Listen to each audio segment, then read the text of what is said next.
Hi, man, peace. So it seems as though the only thing that can stop the Golden State Warriors from reigning supreme is injury. If you let the NBA pundits tell you, the Houston Rockets certainly have a great chance of beating them. But if the Golden State Warriors cannot maintain their health, they have absolutely no chance of winning a championship this year. And that brings us to Mr. Steph Curry, shooter extraordinaire who, by all intents and purposes, is considered by most to be the greatest shooter in NBA history. But like all great performers, he has an Achilles heel. Of course, his Achilles heel is his ankle. He's had incessant ankle problems going all the way back to when he first started to play in the National Basketball Association. They lay dormant for a while, but they seem to be popping back up this season. If Steph Curry is not healthy, do they have a chance to win an NBA championship? I seriously doubt it. Of course, they're going to talk about it. I'm going to chime in. About last night, the Warriors finished the game on a 17-6 run to beat the Spurs, but will be without Steph Curry for at least the next two games after he twisted his ankle Thursday. Kevin Durant picking up the slack, though, scoring 37. Obviously, this has been a chronic injury for Curry, but Stephen A. And Curry's just snake bit. It just seems as if his foot just keeps finding the top of somebody else's foot. Is this what it would take for the Rockets to beat them? Well, if the Rockets are waiting on the Golden State Warriors to be injured, that means that they don't have the mindset of a champion. Their mindset should be that we're good enough to beat them right now, because they have to go into any playoff situation assuming that their opponent is going to be fully healthy. If they're waiting on the Golden State Warriors to hopefully be injured in order to feel like they're confident enough to beat them, they're not championship worthy anyway. I do believe that Golden State will be healthy by the time they get to the Rockets. At least I hope so, because I'd like to see both teams be fully armed. But Curry is going to have to find a way to navigate past this ankle issue, because I think that it is going to be something that plagues him at the very least for the remainder of this season. And if he doesn't find some type of medical resolution to this problem, it's going to take a lot of possible accomplishments that he could achieve away from his career. It would help, no doubt about it, but I'm not going to, even without Steph Curry, I'm not going to just concede that the Rockets would win the West. And that's no disrespect to the Houston Rockets. It's about the Golden State Warriors. I'm looking at a guy like Klay Thompson, and I just am of the mindset that this is a guy that is just not appreciated. I think that Klay Thompson is appreciated. I just think that people understand what his role is. Stephen A. Smith, you have to understand, sir, that they call upon Klay Thompson to do a lot defensively. Should they play the Rockets, they're going to ask him to guard James Harden. They're going to ask him to guard Chris Paul. They're going to ask him to guard Eric Gordon. Whoever's hot, they're going to ask him to guard. So it's going to be an extreme amount of responsibilities placed on him if Steph Curry's not available, and you're going to require him to score 30, 35 plus points and then also be competitive on the defensive end. That is where Steph Curry comes in. And this makes me reflect back to many people who talk about how Scottie Pippen guarded Magic Johnson during the 91 finals. Well, first off, Michael Jordan guarded Magic in Game 1. From Game 2 onward, both he and Scottie Pippen guarded Magic Johnson about 50-50. This narrative that Scottie Pippen took over guarding Magic Johnson exclusively for the remainder of the series, that's narrative and that's myth. And the reason why I bring that up is because people have to understand that when you have a supplementary player like a Klay Thompson or Scottie Pippen, who are also very skillful, but who you're not expecting to bring a certain amount of point production, when they show that they are very adroit defensively, you want to utilize them. You don't want to have your best player having to exert too much energy on defense, even if they're a great defensive player, which Michael Jordan was. And Steph Curry is underrated defensively. They talk about him like he can't guard anybody. His defense is actually pretty good when you check the metrics. He is not in the bottom half of defenders at his position. It's just that you cannot have him guarding some of the best players in the NBA every night and then tell him we need you to score 30, 35 points. That's not realistic. We know the superstar that Kevin Durant is. We know that. There is no debating that. No question about it, okay? Chemistry and cohesiveness comes into play because a vast majority of these guys on the Warriors have been playing together for years, and David West has fit in nicely along with Swaggy P. Nick Young coming off the bench and providing a spark from the perimeter. But the third wheel on the Golden State Warriors is Klay Thompson, and that's the whole premise of my argument. I really think people do not appreciate how great this guy is as a shooter. Yes, Stephen A. Smith, but do you understand the disparity between your allegation that he's not quote-unquote appreciated and what the question actually is, which is, does Golden State still have a chance to beat the Rockets in a 7-game series without Steph Curry? That's the issue at hand. He is one of the greatest shooters in NBA history. Now, he's a third wheel, averaging 19 a game, shooting 49% from the field, 44.6% from three-point range. And not only that, he defends. Not only does he defend, he's capable of playing with his back to the basket. He's not just some spot-up shooter or somebody that's popping off screens and launching. There are plenty of occasions where he is capable of backing down guards and scoring with his back to the basket. Yes, he can do all that, but do you want him to have to do all that and then guard James Harden on the other end and ask him to score 30 points? I would give Golden State probably about a 40 to maybe 45% chance to beat the Rockets without Steph Curry. I think that the difference between the two teams is very, very slim right now. And if they do not have Steph Curry, that would certainly give the Rockets a mental advantage. This is Klay Thompson. So when I think about Steph Curry being out of a game, I understand that Steph Curry being out of the game. I understand what a superstar Steph Curry is, Max. I truly get it. He's a 2-time league MVP, not to mention a 2-time champion, and the greatest shooter in the history of basketball. I understand. And isn't it ironic that it was Kawhi Leonard coming down on the foot of a Golden State Warrior last year that took away any chance that the Spurs had of winning a championship? And now Steph Curry comes out on the ankle of a San Antonio Spur. Of course, it's not the same level of severity. It seems as if Steph Curry should be back within a couple of games. And Kawhi Leonard, of course, was out for the remainder of the series. But it just seems to be a very ironic twist of fate there. But we'll see what happens. Losing him is not a plus. But what I'm saying is this level of disrespect or lack of respect for Klay Thompson is what rakes my nerves with people. They're acting like all of a sudden, if Steph Curry is gone, where you going to get shooting from? Kevin Durant and Klay Thompson. I don't think that that's really what people are saying. I think that people are basing their prognostications off of many of the statements that you and Max Kellerman make every day on ESPN, that the Houston Rockets and the Golden State Warriors are extremely close. And if you're going to lose one of the top 3 players in the NBA, they would think that that is going to tip the scales towards the Rockets. I haven't heard anyone mention Klay Thompson and say that he's not a good player or a very good player. To be quite honest with you, we really don't know how good a player Klay Thompson really is because of his role in the Golden State offense. Now, we saw what he was able to do in Game 6 in 2016 against the Oklahoma City Thunder when they were down 3-2 and they had a must-win situation in OKC. That's truly one of the great playoff performances of all time. That's right up there, in my view, with the LeBron James performance in Boston in 2012. That'll help, and I think that would need to be recognized. Stephen A., do you remember The Odd Couple, the sitcom? Of course, Jack Klugman and Tony Randall, Felix and Oscar. Do you remember when Felix was really disappointed in Oscar, and he would just say, Oscar, Oscar, Oscar? That's correct. That's me right now in this Odd Couple pairing, Stephen A. It's one of my all-time favorite comedies, by the way. One of my all-time favorites.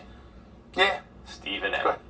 It's not about the shooting. We know Klay Thompson can shoot it just about as well, can get hotter than maybe anyone who ever lived. Really, he's I agree. When you're talking about streak scoring, streak shooting, he's right up there at the very least top 3 all time.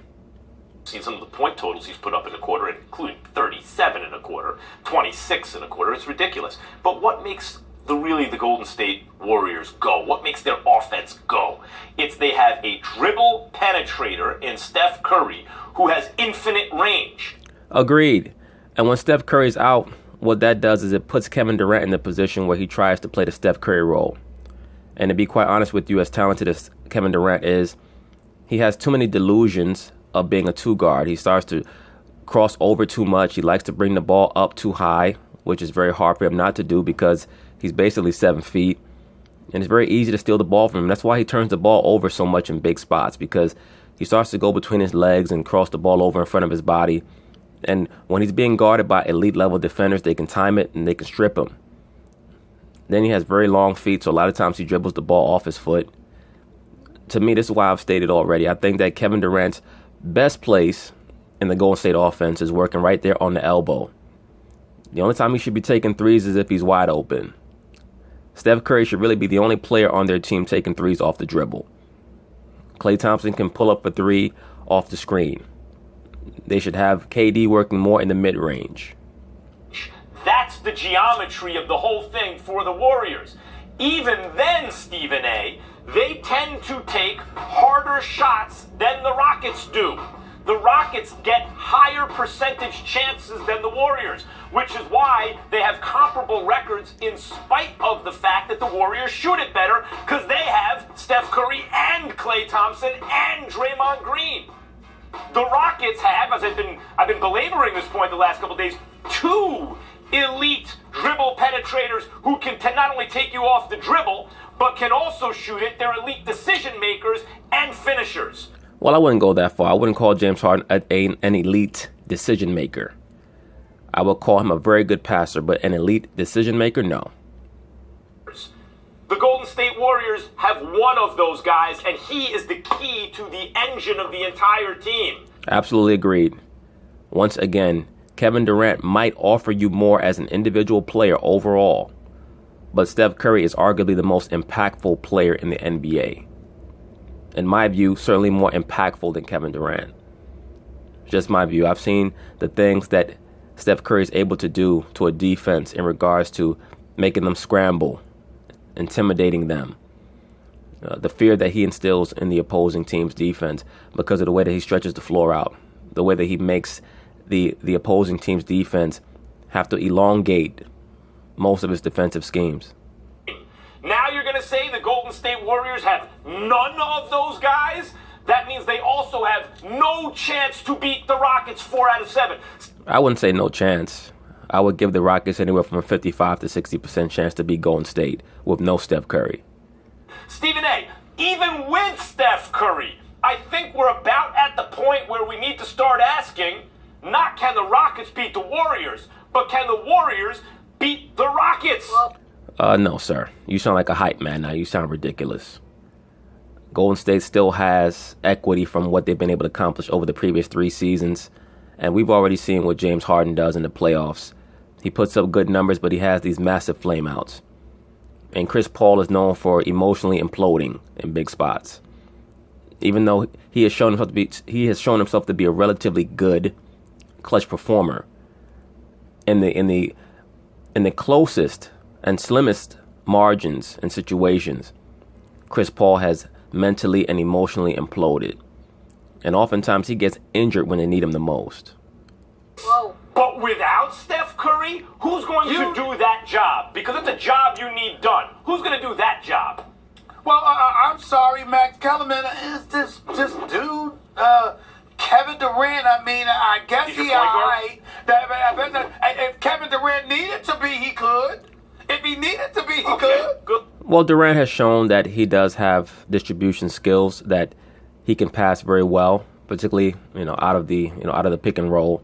But I wouldn't want him to perform in that duty for any long period of time. I think that he turns the ball over too much. He would probably have to share responsibilities to play point guard with Draymond Green.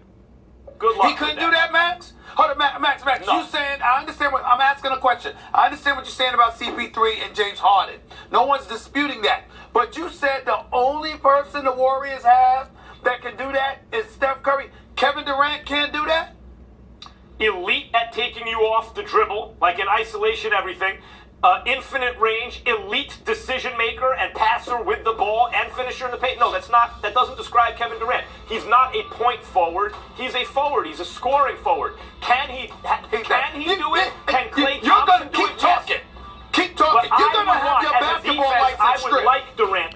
To be quite frank with you, Stephen A., you open many of your statements alleging that Klay Thompson is underappreciated or that he does not receive the regard that you feel like he deserves, but you're coming off as someone who does not seem to regard Steph Curry very highly, to think that he could be replaced so easily. Durant doing that. You're going to have your basketball license stripped. I'm trying to tell you right now. I mean, you're losing all street cred with this argument here. Kevin Durant, who religiously takes dudes off the dribble, who religiously ISOs whenever he wants. Sure. You're saying he can't do that. That's what you're saying. No, that's actually not what he said. What he said was that he would not trust Kevin Durant to be a primary ball distributor. And I don't blame him. Kevin Durant has shown that over short periods of time, he can mimic a LeBron James or, a wing who likes to exhibit multifaceted skills. But that's not something that you want Kevin Durant to do for an elongated period of time. Kevin Durant's bread and butter is scoring. You want him to stick to that. That's why I stated, to be quite frank with you, I think that Golden State gives him a little bit too much freedom offensively. I think that they should restrict him a little bit more underneath the three-point line. Every once in a while, he could take threes when when the situation presents itself. But I think that he takes too many threes.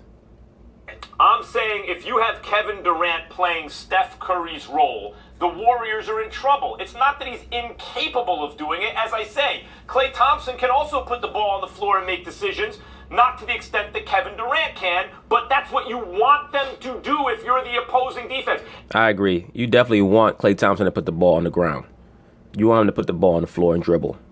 And in terms of Klay Thompson posting up, Stephen A., the Rockets bait teams into taking those kind of percentage shots. In other words, the two best shots, as we see in modern basketball, this is the triumph of the geeks. This is the triumph of Moneyball in, as they say in basketball, of Daryl Morey, of Mike D'Antoni even, is you got two shots you're looking to take. The three, because you get extra points for it, and if it's wide open, the percentage is even that much lower. And the dunk, because it's like almost 100% certain you're going to score those 2 points. The mid-range shot, the long two, or the two that you have to fight for, is what the Rockets want you to do. So I'm sure they'll be thrilled if Klay Thompson is trying to post guys up. I mean, that's what the Rockets want you to do. I don't think that they want the Warriors to get high percentage mid-range 2-point shots. And you have to understand that with Klay Thompson and Kevin Durant, mid-range jump shots are going to be high percentage. I understand what Max Kellerman is trying to say, but oftentimes people watch the Rockets play the Orlando Magic, and for some reason they start to correlate that with what's going to happen against Golden State. Two totally different teams, which will result in two totally different outcomes. Well, first of all, I wasn't trying to say that that's what Klay Thompson's going to spend this. See, this is where you get slick and all that stuff. You're always trying to change the damn narrative. No, sir, you're trying to change the narrative right now because you did not explain your point properly. That is assuming that you actually believe that your words were being misconstrued. Anybody who listened to you would be able to assert that not only did you allege what Max Kellerman is stating that you alleged, but beyond that, you certainly showed a lack of respect for Steph Curry to believe that he's so replaceable. Narrative. You know what I'm saying. I'm not trying to say that Klay Thompson's going to be posting people up all day long. Basically, that is what you said. I'm saying he's not just some spot-up shooter. He's not a one-dimensional scorer. He can do a potpourri of things in order to generate points. That's all I'm trying to say. Let's also not underestimate Swaggy P in this regard. Really, sir? Swaggy P? You're that desperate to prove that they could still win a championship without Steph Curry, you're going to bring up Swaggy P? Come on, man. I don't have much faith in him in a variety of categories. I have a lot of faith in his ability to hit shots, particularly when he's open. I have faith that Swaggy P is going to take shots. I don't know about hit them. And if you're on the court with a Klay Thompson and a Kevin Durant, and Steph Curry is not there, that that elevates shot opportunities for other people. He's shooting 39.6% from three-point range. He can shoot. That's the one thing he can do. So they have other individuals who can score from the perimeter. All I'm saying is, Max, I'm making your point. Years ago when they lost in Game 7 of the NBA Finals to LeBron in Cleveland, when Steph Curry was not 100%, it was Game 7 of the NBA Finals that they got to without Kevin Durant. So they can't do the same without Steph Curry? They weren't playing these Rockets. Absolutely, I agree. But I would say this. You could make the case that the OKC Thunder of 2016 could be commensurate with this year's Rockets team. You could try to make that case. But for those of us who remember that season, particularly the regular season, they struggled for much of that season. The OKC Thunder did throughout 2016. They had trouble closing games. I think that they still won like 54, 55 games, and they had to have blown at least 12 or 13 fourth quarter leads that season. They got to the playoffs. They were underdogs against San Antonio in the second round. They beat them. I think they got blown out in game 1 against San Antonio, came back and beat them. Then they played Golden State and they went up 3-1. And then, of course, because they were being led by Westbrook and a Kevin Durant who's not a leader, they folded up like a cheap tent. These Rockets are a different kind of animal right now. They were playing Cleveland with Kyrie. That's why, once again, the Rockets may be closer to OKC of 2016 than either one of these guys realize. Because I could see the Rockets folding up, particularly if they face any real adversity.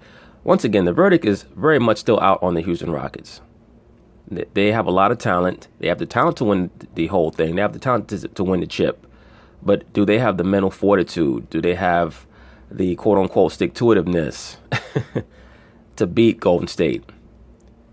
I would like to see the series be the Rockets up 3-1 just to see what happens. Listen, that Cleveland team didn't reel off 33 out of 34 games when fully loaded. You the one that religiously talks about LeBron is the best. You're the one that religiously talks about how great LeBron is. Play. He's the best in the world, blah, blah, blah, blah, blah. So what I'm saying is, that LeBron, hold on, that LeBron does not compare to this Harden? We're not comparing player to player. We're comparing team to team. Agreed. Stephen A. is desperate. That LeBron with his supporting cast did not present the threat that this Rockets team does. That's correct. Not even close to the threat, for the simple fact that this Rockets team actually moves the ball. And James Harden, to be quite frank with you, he offers weaponry offensively that is less predictable than LeBron, because he's not scared of getting to the free throw line. He's a better three-point shooter, and he's a more willing passer than LeBron James is, with better shooters around him who have more confidence that he's going to find them. And not just because he's scared to take a clutch shot like LeBron may be, but because he actually believes that they're going to make the shot. And then he has Chris Paul, who's probably the best pure point guard of the last 15 years. That's correct. That's what I'm saying. And as far as your Swaggy P point goes, really? The fact that Swaggy P gets significant minutes for them was the fact that Swag. Well, Kyrie was never allowed to play point guard with LeBron James, Stephen A. So we don't know how good he could have been had he been allowed to actually play his position with that team. Your boy LeBron James does not like to play without the basketball in his hands. So he would give Kyrie the basketball saying, you better shoot it. Because if you try to pass it around, that's going to be you trying to take my job, and I'm not going to like that. Swaggy P gets significant minutes for the Warriors is an argument against the Warriors. And Agreed. I disagree. Without Steph, I disagree. And the idea that without Steph, he's going to get better looks. The whole point is the whole team gets worse looks without Steph. Absolutely. All that reading, because the threat of the infinite three isn't there, and the dribble penetration isn't there the same way. All that reading, and you ain't watching. Because let me tell you something right now. I hear your argument about Nick Young and any other team. But for the Golden State Warriors, he is perfect for that squad. That's basketball. That's his role. You're asking him. It's not like somebody else goes down on a front line or whatever. If a guard goes down and you elevate the responsibility of Nick Young in that system, I see. It's perfect for him, especially if two of the three are on the court with him. Right, but Stephen A. Smith, That's really not the issue of whether or not Nick Young is going to be able to maximize what they ask of him should Steph Curry go down. The issue is, can they beat the Rockets with Nick Young replacing Steph Curry? Nick Young and another cast of characters trying to fill in for the Steph Curry role. That's really what the question is. The question is not whether or not Nick Young can have a 20-point night because Steph Curry's not playing and they're playing against the Orlando Magic. The absence of Steph Curry, one of the trade-offs that could work for you is more Nick Young. Less Steph Curry, more Nick Young. That's somehow going to work out for the Warriors? No, that's Stephen not what A. I'm saying. That's not what I'm saying. See, once again, you twisted the argument. What I'm saying is, if you lose the best or a two-time league MVP and the greatest shooter the game has ever seen, you can never call that a plus. Nobody's trying to say that they're better off without Steph Curry or they're just as good. What I'm saying is, when you look at the personnel they still have in place compared to what they're going up against, you have to think about the drop-off. And the drop-off wouldn't be that catastrophic in this system because of the personnel you still have. Yes. I don't know if Stephen A. really understands what he's saying. Stephen A. speaks like someone who looks at Steph Curry as a very limited player with a certain skill that is markedly above everyone else, but he doesn't really respect the other things that Steph Curry brings to the team. I think that's Stephen A. Smith looks at Steph and says, okay, you're going to lose 30 and you're going to lose a guy who can make 30-foot jumpers. But other than that, what else are you really going to lose? We could replace 15 of those points with Swaggy P, and Sean Livingston can give you 8 points, and Iguodala can give you 10 more points, and they can make up for the loss. It doesn't work like that. It just doesn't. Have in place. Stephen A., it's totally catastrophic. Even if there wasn't a Rockets team there, it would still be a major problem. As I said, the Warriors have a bunch of great shooters. It's one of the reasons, in spite of the fact that they create significantly less good looks for their teammates, in spite of that, they take more difficult shots. They're still able to be almost as good as the Rockets so far this year. They also hit them, but now you take Steph Curry out of that, the level of difficulty in their shots goes up, not down. You're the one who confessed that you didn't play basketball. Here's the reality of the situation. To listen to Stephen A. Smith talk, you would think that he played in the NBA for 15 years. Like he was the sixth man off the bench for the 80s Lakers or something. Stephen A. Smith played for a Division III NCAA basketball team, and according to him, he cracked his knee in half. He probably cracked his knee running to get Gatorade for all the other players that actually got on the floor.